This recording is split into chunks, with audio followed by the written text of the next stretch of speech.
L'évolution de la broderie de vos coiffes de cérémonie. Non, vous présentez et pour le public puisse suivre, j'annonce déjà d'ores et déjà la question, comme ça vous pouvez enchaîner. Ne vous inquiétez pas, faites comme vous aviez prévu. Voilà. Alors bonjour, aujourd'hui on va vous présenter les costumes du pays Pékin. Donc nous sommes le cercle de conduite et nos costumes datent des années 20. Alors je vais commencer par vous parler de la coiffe. Donc la coiffe est composée de trois parties. Donc la visagière qui est la partie avant, le balai qui est la partie arrière, et des lacets qui viennent se nouer d'un côté ou de l'autre du visage. Mais s'il y a le port de la paupière l'autre main, les lacets se nouent du côté opposé. On porte souvent la paupière à gauche. Les accroche-cœurs sont partie intégrante de la coiffure, qui sont en adéquation avec la mode de l'époque, notamment la mode des grandes villes. Les accroche-cœurs, ce qu'on appelle généralement des accroche-cœurs, sont les cheveux qui entourent le visage et correspondent un petit peu au goût de chacun. Concernant maintenant le costume, il est lui aussi composé de trois parties. Le gilet, la jupe et le tablier, qui est donc la pièce maîtresse de notre costume. Sur le gilet, vous pouvez observer un dos en satin, qui est caractéristique de ces années, ainsi que des surpiqûres en forme de rayons de soleil, caractéristiques également de cette époque. Il est important de souligner que ce dos en satin et ces surpiqûres vont être amenés à disparaître à la fin des années.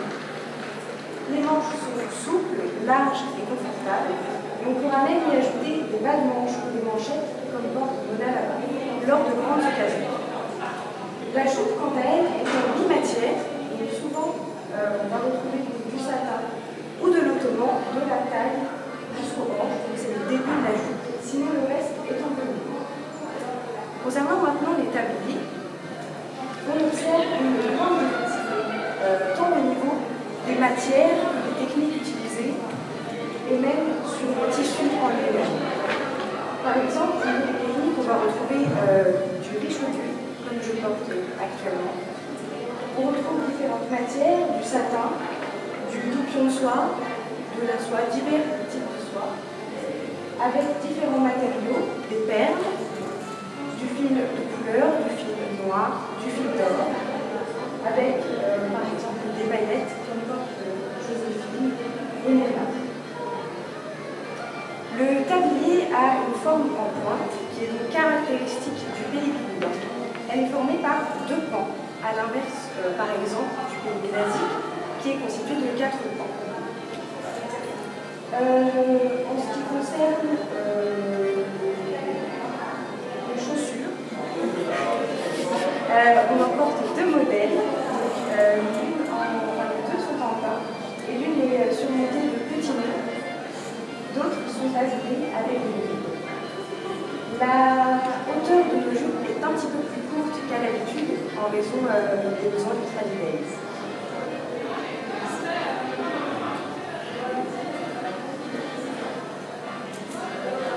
Merci Lisa. Donc, moi je m'appelle Mona et pour répondre à la question du jury, les coiffes Big Ben, contrairement aux coiffes de certains autres pays comme le Cameroun, ne se différencie pas des jours ordinaires par sa taille. Donc à contrairement, on peut voir des coiffes vraiment impressionnantes, très très grandes, alors que chez nous, ce qui différencie les coiffes de cérémonie avec celles de tous les jours n'est pas sa hauteur, mais plutôt les matériaux. Donc avant les années 20, on avait énormément de coiffes en tulle, et plus on avançait, notamment à partir des années 30, plus le tulle a commencé à disparaître et à se faire remplacer par la bâtisse ou l'organdie.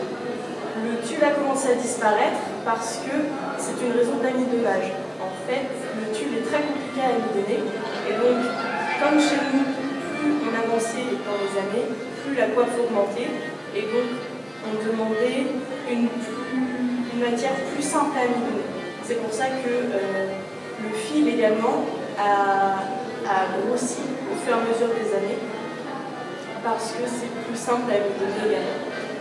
Par rapport aux motifs, les coiffes Bigouden ont beaucoup de motifs floraux, mais on pouvait voir dans les années 1880 et 1900 beaucoup de motifs avec des oiseaux ou quelquefois des papillons.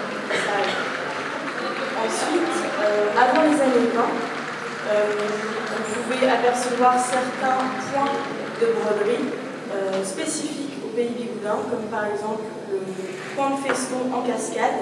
Je ne sais pas si je vous montre, que vous voyez à quoi ça correspond. Par exemple, il y a ici, elle en a. Non, c'est pas toi.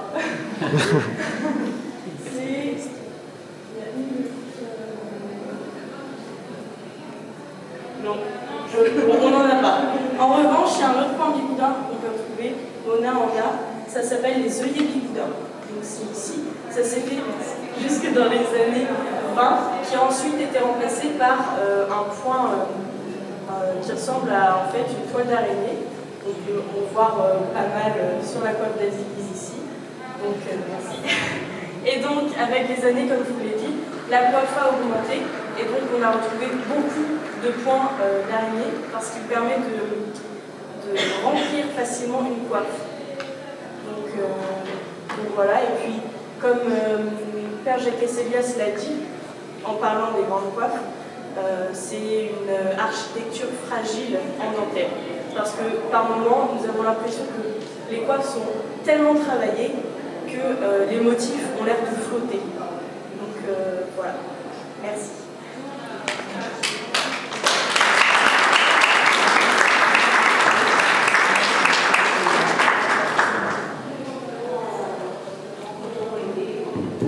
Ils n'ont pas de questions, si j'ai vu dans votre dossier, vous en avez rapidement, alors je ne sais pas qui parle à côté, mais si j'y vais, ça va. C'est très agréable pour nous, mais c'est très agréable aussi pour vous en tant que cercle.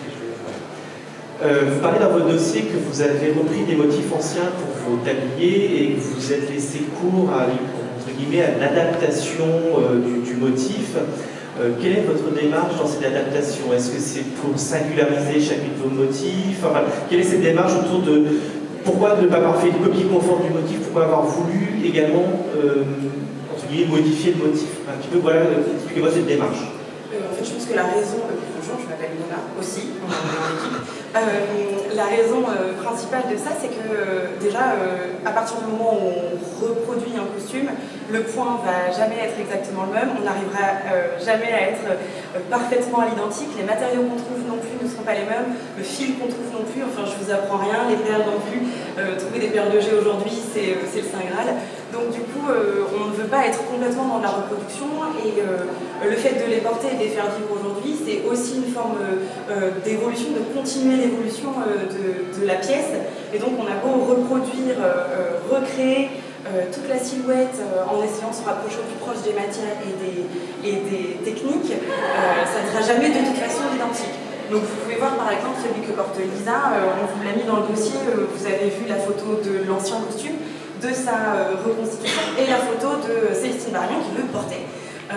Donc là on est vraiment sur de la reproduction à l'identique, ou en tout cas on tend vers cela, mais même dans les photos que je vous ai montrées, on voit évidemment des modifications, des évolutions. Et donc le parti pris, c'est de se dire qu'on garde des motifs, mais la composition peut évoluer. Celui-ci, par exemple, n'est pas une reproduction à l'identique, et pourtant un très grand connaisseur du pays Bigouden nous a demandé ce matin encore si c'était un costume authentique.